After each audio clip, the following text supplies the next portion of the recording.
Opinion. When the dragon doesn't roar, why Pakistan cannot count on China in a hot war in the icy shadows of the Himalayas, where guns have fallen silent only to speak again. Pakistan's military establishment seems to have forgotten an age-old truth: wars are not won by illusions. With the Pahalgam terror attack once again attempting to provoke the Indian state into retaliation, Pakistan's assumption that China will leap to its defense in a hot war is not just naive, it's suicidal. General Asim Munir, with this calculated act of terror in Pahalgam, may have fired the first shot not just at India but at the foot of his own army's strategic posture. Nanan. For decades, Pakistan has leaned on China as a strategic counterweight to India. Infrastructure investments under CPEC, shared antagonism toward New Delhi, and defense cooperation gave the Pakistani establishment a false sense of security.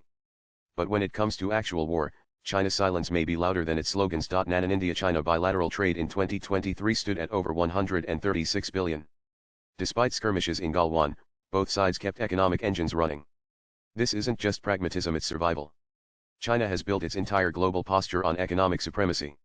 Any disruption to India-China trade routes, especially during a war where Pakistan is the provocateur, would harm China's strategic interests more than help Pakistan's. Nanan. Post-COVID, Beijing has become increasingly inward-looking.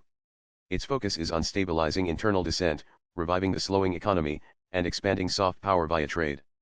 Military adventurism, especially on behalf of a volatile and diplomatically isolated client like Pakistan, would be a strategic own goal. In fact, if India retaliates to another Pahalgam-style attack, China's best interest lies in playing the mediator, not the military ally.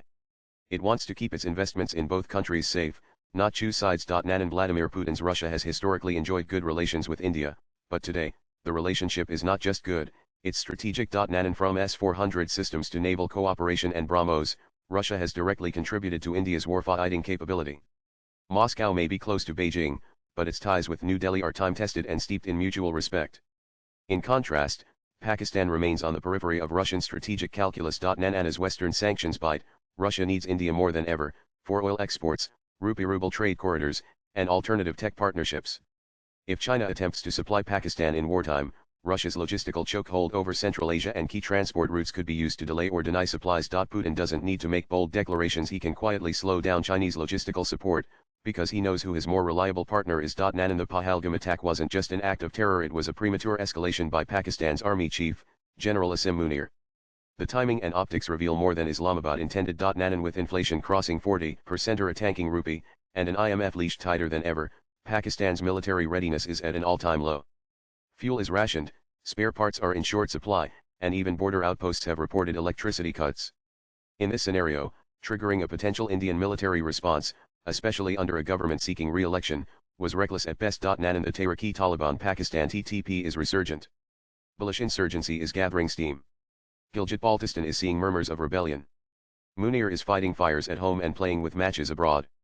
The Pahalgam provocation was meant to distract from this internal chaos, but it may just bring the war home. Nanan. India today is not the India of Kargil or even Balakot. It is a rising global power with partnerships in Quad, a favorable perception in the West, and a growing role in shaping Indo-Pacific security. The world knows the difference between a sovereign state retaliating against terror and a rogue military spilling blood across borders. Nanan. Pakistan's credibility is in tatters. FATF may have temporarily removed them from the grey list, but every new attack like Pahalgam reinforces the perception that Rawalpindi runs with the terrorists and guns for peace.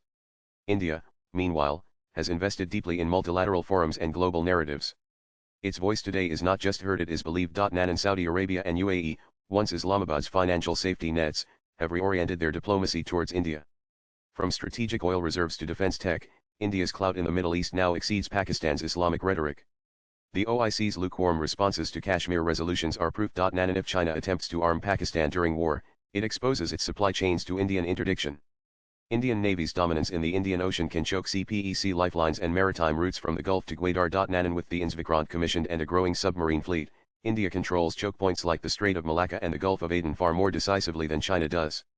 Beijing cannot afford another bottleneck, especially not in waters where India is a natural gatekeeper. Nanan. New Delhi has proven it can hold the line of actual control without spiraling into full-scale war. Galwan was a message: you try something, well respond, but we won't start what we can finish later. In a hypothetical India-Pakistan conflict, China's interests lie in containment, not escalation. Nanan. Munir's misstep lies not in his provocation, but in his presumption. He assumed that India would hesitate, that China would back him, and that the West would intervene with diplomatic platitudes. Instead, he has created a triad of problems. A war at this point would leave Pakistan isolated, economically shattered, and diplomatically cornered. Munir may have wanted to look strong, but in trying to provoke a stronger enemy, he exposed his own army's hollow core. Nananananan Pakistan it will be left fighting a war with slogans, outdated weaponry, and a delusion of Chinese cavalry that never arrives. Nanan China may loan Pakistan money, but it won't lend it war. Russia may sell arms, but it won't sabotage ties with India.